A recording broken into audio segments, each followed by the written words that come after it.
ಅಂದರೆ ಸ್ವಲ್ಪ low feel ಆಗ್ತಿತ್ತು ಅವ್ರಿಗೆ. ಸೊ ಇಮಿಡಿಯೇಟ್ ಆಗಿ ಒಂಚೂರು ಹಾಸ್ಪಿಟ್ಲ್ ಹೋಗೋಣ ಅಂತ ಅಂದರು. ಈಗ ಬಂದು ಆ್ಯಸ್ ಯೂಶ್ವಲ್ ಒಂದೊಂದು ಟೆಸ್ಟ್ ಮಾಡ್ತಾರಲ್ಲ, ಸೊ ಆ ಟೆಸ್ಟ್ ಎಲ್ಲ ಆಗಿದೆ. ಎಲ್ಲ ಟೆಸ್ಟು ನಾರ್ಮಲ್ ಆಗಿ ಬಂದಿದೆ. ಈಸ್ ಫೈನ್ ನಾವು. ಈಗ ICU ಅಲ್ಲಿ ಇದ್ದು ಈಗ ವಾರ್ಡಿಗೆ ಶಿಫ್ಟ್ ಆಗಿದ್ದಾರೆ. But is getting better. ಈಗ ಪರವಾಗಿಲ್ಲ, ಹುಷಾರಾಗಿದ್ದಾರೆ, ಮಾತಾಡ್ತಿದ್ದಾರೆ. ಆ್ಯಂಡ್ ಮೋಸ್ಟ್ಲಿ ನಾಳೆ ಡಿಸ್ಚಾರ್ಜ್ ಮಾಡ್ತಾರೆ. ಸೊ ಈಸ್ ಫೈನ್ ನಾವು. ಸ್ವಲ್ಪ ಇರತ್ತಲ್ಲ ಈ ಒಂದು ರಿಲೀಸ್ ಇದೆ, ಸ್ಟ್ರೆಸ್ ಇದೆ, ನಿದ್ದೆ ಇಲ್ಲ. ಸೊ ಇವೆಲ್ಲ ಹಾಗಾಗಿ ಸ್ವಲ್ಪ ಕಷ್ಟ ಆಗಿದೆ ಅವ್ರಿಗೆ. ಬಟ್ ಈಸ್ ಫೈನ್ ನಾವು.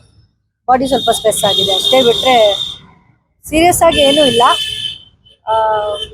ಸ್ವಲ್ಪ ಇದಾಗಿರ್ತಾರೆ ಅದಕ್ಕೆ. ಬಟ್ ಈಸ್ ಫೈನ್ ನಾವು.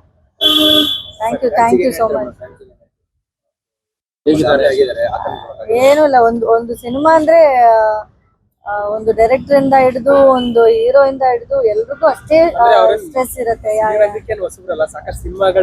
ಬಟ್ ಎವ್ರಿ ಫಿಲ್ಮ್ ಅವರು ಹೊಸ ಸಿನಿಮಾ ತರಾನೇ ಪ್ರಮೋಟ್ ಮಾಡ್ತಾರೆ. ಅಂದ್ರೆ ಹೊಸದಾಗಿ ನಾನು ಬಂದಿದ್ದೀನಿ, ನನ್ನ ಫ್ಯಾನ್ಸ್ ನನ್ನನ್ನು ನೋಡಿ ಖುಷಿ ಪಡ್ಬೇಕು ಅಂತ ಒಂದು ಏಮನ್ನ ಇಟ್ಕೊಂಡೆ ಎಲ್ಲರೂ ಸಿನಿಮಾ ಥಿಯೇಟರ್ಗೆ ಬರಬೇಕು ಅಂತ ಏಮ್ ಇಟ್ಕೊಂಡೆ ಎಲ್ಲ ಸಿನಿಮಾ ಮಾಡೋದು.